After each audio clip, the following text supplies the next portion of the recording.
Hi guys, welcome back. So today we're going to discuss the second most controversial topic in air guns.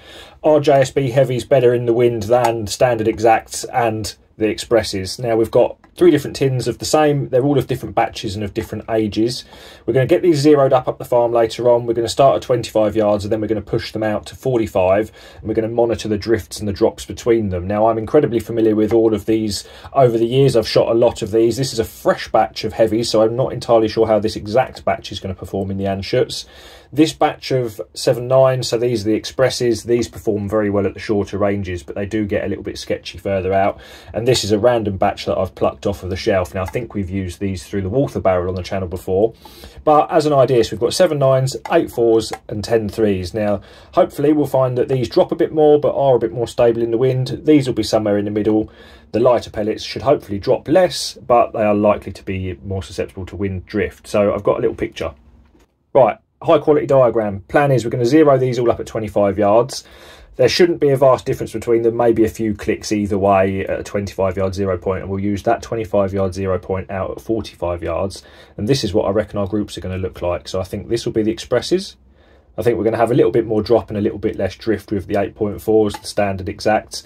And then the heavies, we're going to have a little bit more drop, even more so. But I imagine we're going to have a considerable amount less drift than we will do with the lighter pellets. So I'm going to get some cards drawn up. We're also going to test out the new lead-lined pellet catcher.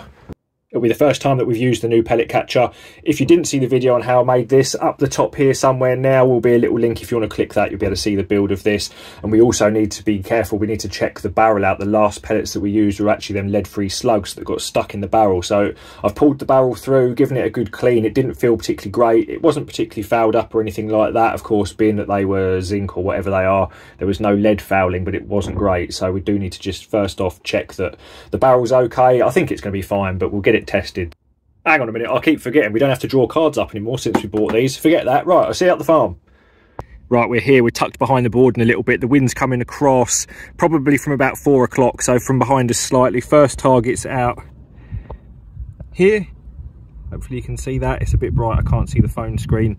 And then the second target's over in the other corner at 45. Right, okay, so the exact expresses then. These are a known good batch. You've seen me use these on the channel before. They go through this barrel pretty well. So what we're just going to make sure at the moment is we hit the backstop, see whether or not there's any damage to the barrel. Shouldn't be, but I've not shot lead-free slugs through it. Of course, we got a couple stuck last time, so not an ideal situation. Just need to make sure everything's okay. So we've got 5 crosses on the target here. We've got 4 circles around the outside. Then there's one little crosshair in the middle. Just going to aim bang at the centre of the target and just see whether or not we actually hit it. Right, so that last one's gone through about a mil high. The GoPro's now on. Oh, the 2 of those are through the same hole to start with. This barrel's not particularly fussy. Given a clean, it normally only takes about half a dozen to bring it back on. So hopefully, it might just be a case of run a few through, readjust to 0, and we're good to go. Right, that one climbed up quite a bit higher. Don't know what's going on with that one. Right, they're wandering around a little bit. I've used these particular pellets in this barrel before. They normally group a bit better than that. They should tighten up in a minute. And the geese are kicking off, as per usual.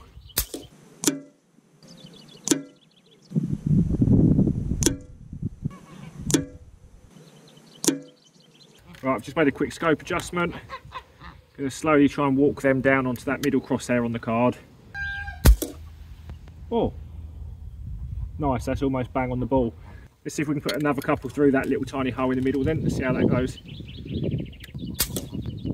I think I might just give it a click right and see if we can pull that on. Almost a 90-degree wind, just under alongside from right to left. Right, that's good. Those are going through the same hole. Let's just put another couple more through. So as I thought, just a few shots, come back on pretty well. No damage done by them naughty slugs. That's just gone straight through the same hole again. I couldn't even see that one clip the paper. And again.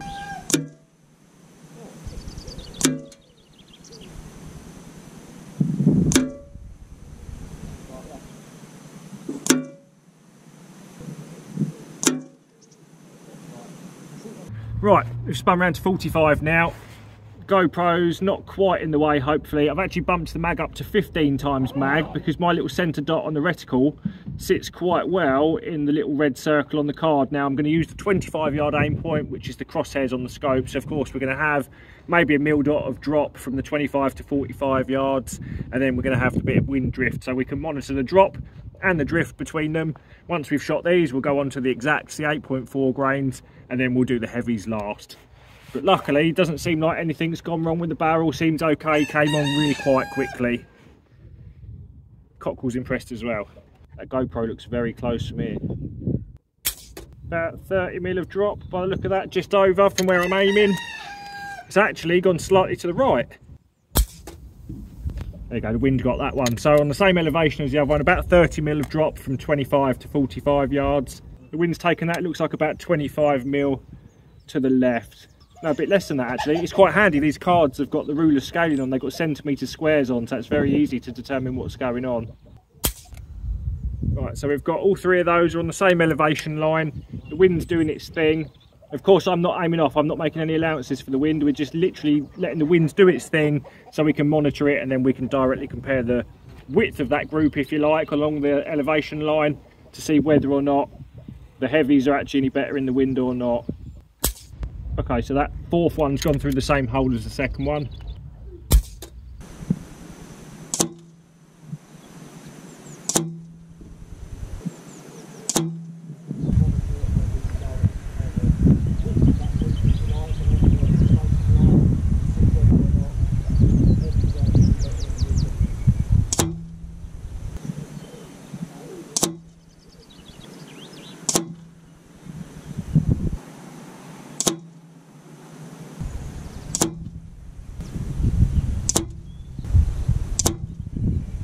I moved a little tiny bit.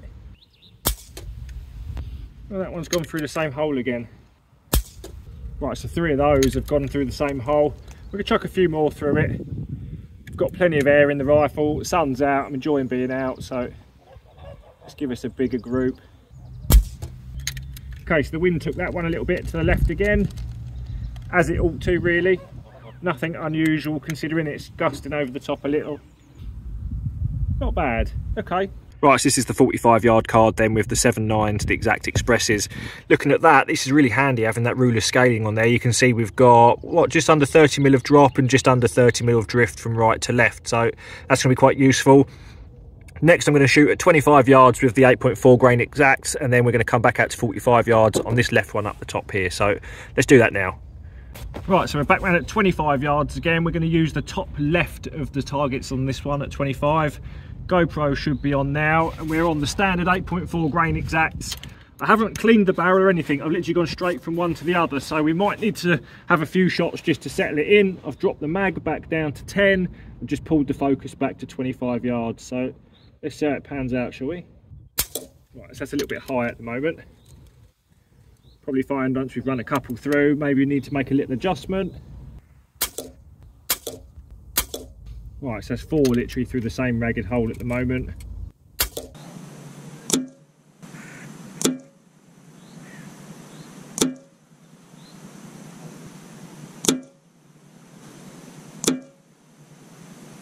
And five. Right, what I'm going to do is move to the lower left one. I'm just going to quickly make a scope adjustment. I need to bring that point of impact down slightly.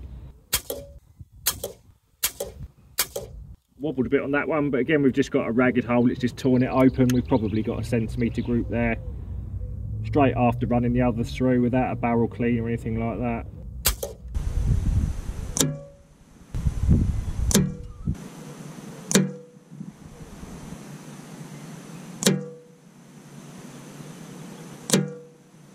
I'm just going to give it a quick click to the left, and we're going to go straight out to 45 yards.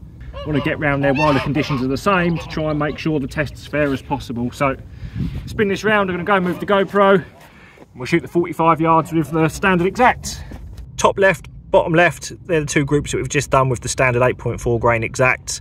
They were straight after shooting the 7.9s, pretty good. They'll tighten up a little bit more, getting a few more through it. So happy with that. We'll run this straight out to 45 yards whilst the wind's fairly consistent. So we'll do that now. Right, spun round to 45 again. We're going to go for the top left target on that card down the end. Sun's almost in front of me now. I'm glad I put a sunshade on this today. I'm going to tuck my old hat over my eyes a little bit. pulled the mag up to 15 again, the same as the last lot, and I've just adjusted the side focus. So let's see how they go. Wow, there's a lot more drop on that one. An unusual amount of drop actually. On the same elevation line, but quite a lot more drop with these 8.4s. Right, two of those have practically gone through the same hole. Remember, we're not aiming off, we're just letting the wind do its thing, we're monitoring the drift. It's interesting, the group's not anywhere near as tight as I would anticipate it should be. So that one's just gone through the same hole as the one before it. Well, not quite sure what happened to the first one, but the following 5 are pretty much where I'd expect them to be. These aren't grouping too well, to be honest. Oh, that one's actually got a little ding in the skirt. I can see it in the back of the barrel. However, it went exactly where all the others have. Right, well that'll do for that one. That group looks pretty poor from back here, to be honest. Not that impressed with the 8.4 grainers. Right, so this is our target then at 45 yards. So on the left here, this was my 25-yard aim point. Again, I was offering up my crosshairs to the centre of this little red circle. You can see we've got a bit more drift. We'll look at this properly when we get home. Actually, drift-wise, about the same, surprisingly. I'm not quite sure what happened to this one. Right, I'm going to get over to 25 yards, but when we do come back to the 45 yards, this is going to be my aim point with the JSB heavies. It just gives us more space on the card, so our group will probably be down here somewhere. Right, fresh batch of exacts. These are 2021s. These are manufactured 4.52s. Not that that means an awful lot, to be honest, but I've got plenty of these. I'm hoping that when the XTI arrives I can run some of these through it, so at least it'll give me a benchmark. If they run nicely through this barrel, then they're definitely worth trying through the XTI when it gets here. Look pretty clean, no obvious dinged and bashed ones in there, which is good. Right, so we're at 25 yards again. Whether or not we need to run a few through it will yet to be seen. Let's get the GoPro on. Right, back on 10 mag, just readjusted the focus distance as well. Right, so that's dropped a little bit low and a little bit right. Not bad. Let's see if we can get a few more together. Remember, I haven't cleaned the barrel or done anything like that. We've just literally started shooting these straight after the 8.4 exacts. I moved a little bit to the right. It might take a few just for them to settle into the barrel. It's wandering a little bit. Might just take a few more for it to come on song. We'll see.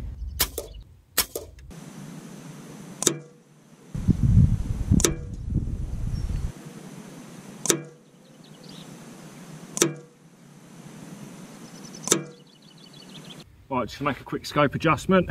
Okay, so it's not the tightest of groups with the JSB heavies at 25 yards. They're a little bit low. I've just made a scope adjustment and moved onto the lower right of the targets down here. Hopefully we're somewhere near the bull on the target. Okay, not too bad. Maybe I just need to give it a click to the right.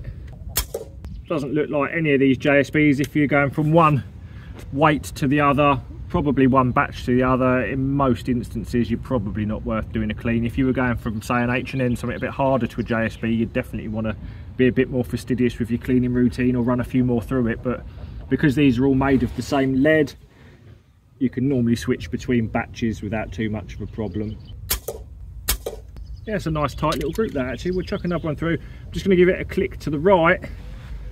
Hang on, I'll shoot this one first and then I'll give it a click to the right before running out to 45.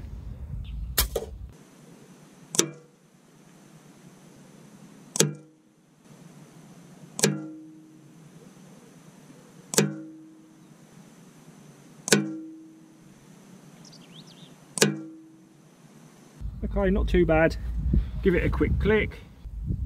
Right, now we're ready to go out to 45 with these. I'm going to aim for the middle of the target out there, so it's the little red circle with the box around it. That's got the more drop. We've got a bit more space around the card without shooting the target holder, so get that swapped over now. Right, so top right and bottom right. These are the first of the heavies. We ran through it, a little bit scattered, not too bad. Made a quick adjustment. By the time we got onto the sort of second 10 to 12, they've tightened up nicely. That's probably about a centimetre group. Certainly not too bad. I imagine if we run a few more through it, probably tighten up even more so. Right, okay, so we're around at 45 yards now. The sun's almost straight in my eyes. The sunshade's doing quite a good job. Bang on the centre line almost exactly. The chickens are coming to have an investigate. Right, well, two of those are through the same hole, so the second and third are through the same hole. Funny enough, they've gone slightly to the right. The wind's swirling around a little bit. What do they say? Don't work with children and animals, especially farmyard animals. Well, that's good. The next one's gone through the same hole as well, so we'll run a few more through.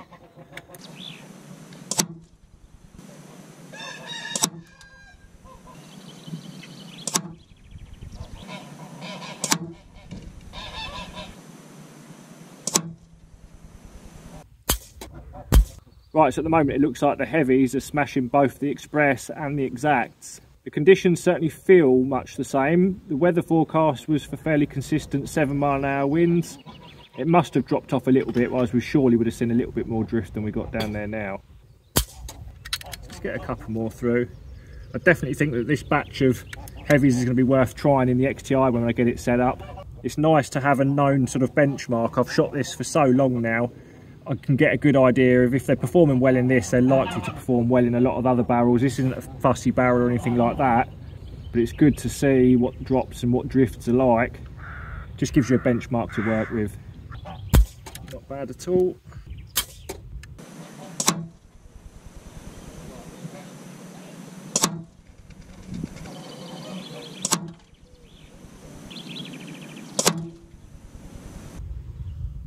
Well, from this end, it certainly looks like the JSB heavies have won. Don't know, right, we'll collect all these cards in and we'll get back home. We'll have a little look at these later on. It was quite fun. It's nice to be out, actually. I might get the cameras off and just have a little shoot. Right, we're down at 45, so that was the group then we've just done with the heavies. I think there was probably 8 or 9 in there. That's not too bad at all. So first impressions, that heavies have shot the tightest groups of the lot.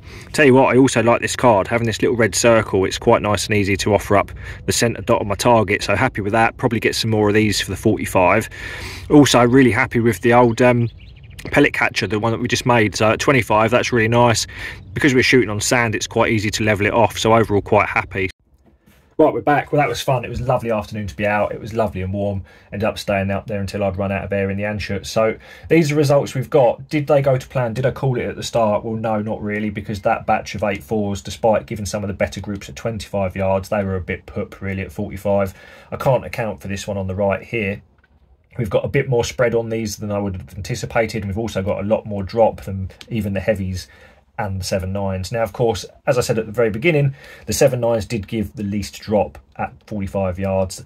28 mil of drift, this is what I was expecting. I was hoping that the 8.4s would have probably given us somewhere in the region of, say, 1 inch of drift from the left to the right of the group, and a drop of about 25 to 35 mil is what I was expecting from the 25-yard aim point. These heavies, they did exactly what I expected them to. 35 to 50 mil of drop, so that's from the top to the bottom edge of that group. Absolutely perfect, as I expected. Now, of course, I anticipated they would have been a little bit more over here. The wind must have dropped off a little tiny bit. I couldn't really tell that it had. Of course, we were shooting from a slightly more sheltered position. So overall, as I would have anticipated, the biggest highlight is that that batch of 8.4s is not great at range. So it sort of highlights, really, people will always argue what's better in their rifles, and even the ballistics programs will give you these sort of figures, as I showed at the beginning. This is what you would expect on paper. However, in the real world, things happen. Barrels don't necessarily always like particular batches and things like that. Now, with a decent batch of 8.4s, it should have been much nearer to the group size and the drift and the drop of the 7.9s. I tend to naturally migrate towards the heavier pellets nowadays, especially using magazine-fed rifles, sort of the streamline heavies, JSB heavies and things like that. They run through magazines nicely, and for what I'm doing, they tend to work very well.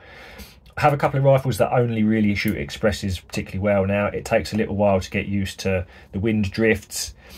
The Diablo fields, or the exact Diablos, they always seem to be a good middle ground, and they are by far and away the most common pellet used in competition at international level on the HFT and FT circuit, so either the exacts or the air arms fields. I think the new HN8s are going to suddenly become very popular as well. They look like they're going to be an interesting one. We're going to try them out shortly. But overall, the main thing that I want you to take from this is that it's not a good idea to be chopping and changing pellet weights, really. The key to consistently hitting what you're aiming at is spending the time with your ammo, picking the ammo for decent batches, and just familiarising yourself with how it performs in the wind. If you're getting groups like this, you need to be looking for better batches. If you're getting groups like this, great, especially in that wind that we had. It wasn't particularly strong, maybe sort of 5 to 7 mile an hour from left to right, but looking at this drift here, it must have almost dropped off to very little at this point. I want to show you inside the lead line pellet catcher as well at 25 yards, because the groups that we got with the expresses were fantastic. The first few were a little bit scattered, but the second lot we shot right in the middle of the card. they're all drilled right on top of each other. These 8.4s, they shot particularly well as well at 25 yards, but really not great past that. So quite interesting, really. I'm going to pull over the deadline pellet catcher now because I want to show you inside of it.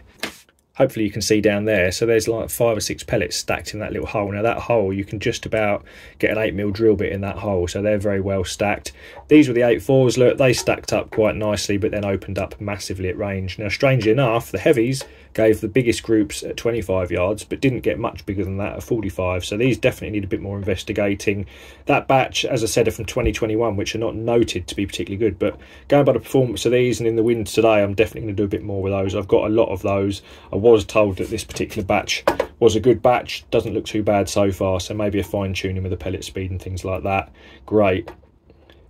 But I think for the moment, that'll probably do it, guys. I've got some cool stuff coming up. I'm hoping to get a bit of time off over Easter. So if all goes to plan, we've got some more cool pellets to test. So I'll see you then.